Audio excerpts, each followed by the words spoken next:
Hi, everybody. I just wanted to give you a quick little heads up about a lecture that I and my numerologist colleague, Darlene Chadbourne, are doing on Saturday, November 6th. It's at 1 o'clock. And let me share my screen. I just want to give you a sneak peek. This is my website. That's not the sneak peek. Here's the sneak peek. I want you, the astrology of 2022. Darlene will be doing the numerology of 2022. So here's just a quick peek, highlights for the year. Yeah, I'm going to be doing a little bit about December to start off with, because that Venus retrograde is connecting with Pluto a whole bunch of times, a lot going on with that. So we start 2022 with Venus retrograde in the sign of Capricorn, and throughout 2022, all of the planets go retrograde this year, because Venus only retrogrades every 19 months and Mars only retrogrades once every 2 years approximately. And they will be doing that in 2022. We start the year with Venus retrograde, we end with Mars retrograde. And then, of course, Mercury and all the other guys retrograde this year. What is all of that about? That's normal stuff for the most part. The Venus Mars is not. So we have a lot to talk about with those two, because they're going to create a lot of action. Now, unlike this year, which is right now 2021, we have no major hard aspects between any of the outer planets. So those are the things that really create a lot of movement in the world around us. Saturn and Uranus will get really close in October, but it will not be an exact aspect. All of the eclipses this year, we finally have shifted back into the Taurus Scorpio opposition. So that is where all of the eclipses will be in 2022. So what does that mean? Is like, it's about those fixed energies are about persevering and sustaining. How good is that, right? It's good in some instances, however, maybe not in others. Here's that quick peek about Venus retrograde. Here in this time frame, we have absolutely no retrogrades from February 4th to April 29th. Growth and expansion in all matters. We'll see what that means. Now, here's a conjunction between Venus, Mars, and Pluto in March. Pluto, like I said, gets a lot of attention this year. He always does. I'm calling him Pandemic Pluto. We have in April, Mars and Saturn are making a conjunction. And that's important because right now, because this is early November, that I'm recording this little bit, Jupiter is at 22 Aquarius. And so April 4th, Mars and Saturn will be there. So things that are happening now will get a revisit in April. We'll cover that in depth.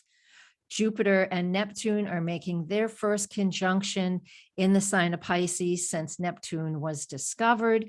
And that was back in 1855. What in the world was going on back then? There's a lot of similarities right now. I'll give you some info on that too. And real quick, here are the eclipses. New moon in Taurus, April 30th. That will be that eclipse right there, that solar eclipse. Here's what it looks like. I'm going to run this little thing. I can't run this right now because it is not ready to run, but this will be a little video thanks to this website.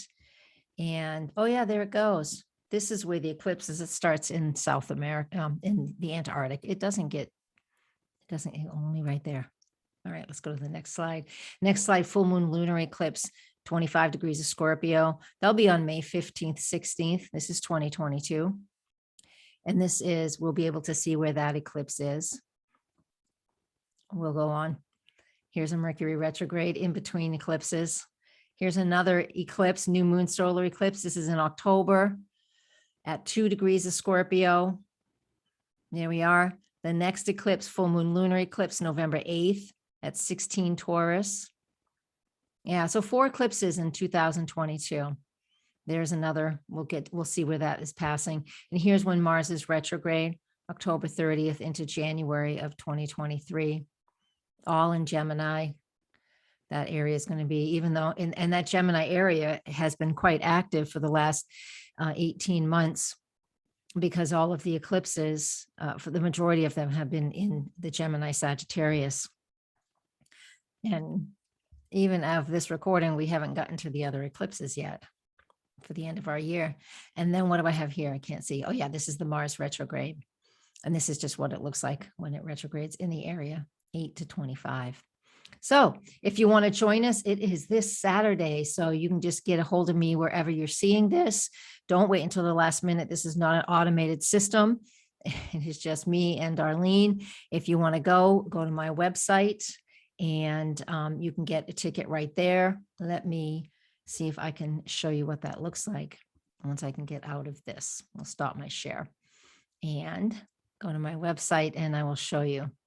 We will start that share again. Here we go. Let's do this right. There it is. And almost. Here we are. So this is my website, nhastrologer.com. Just hover over this little tab right here. I know I'm updating the website. It'll be launched sometime in December. And click on lectures. And this is where it is. Okay, astrology lectures. Here's the information, more information, and that little add to cart PayPal button. That's it. Thank you, everybody. And please share this, comment, let's get a little more excited about this. We've already got lots of people coming and I'd love you to come. And if you can't come, but are still interested, you would still get your ticket and you will get a link to the recording. Everybody gets a link to the recording, whether you're there in person or not. And it'll be your link as long as you need it. Okay. I believe that's it for now. Thank you so much. Blessings. Happy new moon. Namaste.